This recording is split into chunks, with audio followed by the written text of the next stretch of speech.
کراچی کے علاقے کورنگی انڈس چورنگی کے قریب تیز رفتار بس حادثے کا شکار ہو کر نالے میں جا گری۔ حادثے میں 2 خواتین سمیت ایک شخص زخمی ہو گیا۔ کراچی کے علاقے کورنگی انڈس چورنگی کے قریب تیز رفتار بس حادثے کا شکار ہو کر نالے میں جا گری۔ حادثے میں 2 خواتین سمیت ایک شخص زخمی ہو گیا۔ کراچی کے علاقے کورنگی انڈس چورنگی کے قریب تیز رفتار بس حادثے کا شکار ہو کر نالے میں جا گری۔ حادثے میں 2 خواتین سمیت ایک شخص زخمی ہو گیا۔ کراچی کے علاقے کورنگی انڈس چورنگی کے قریب تیز رفتار بس حادثے کا شکار ہو کر نالے میں جا گری۔ حادثے میں 2 خواتین سمیت ایک شخص زخمی ہو گیا۔ مزید جانیں گے ڈان نیوز کے نمائندے عاصم خان سے۔ عاصم بتائیے۔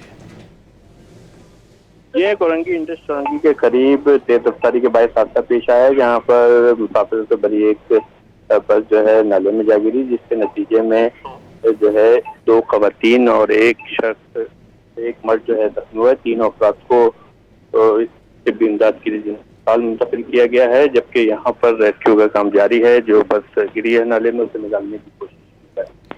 بہت شکریہ عاصم خان ان تفصیلات کے لیے۔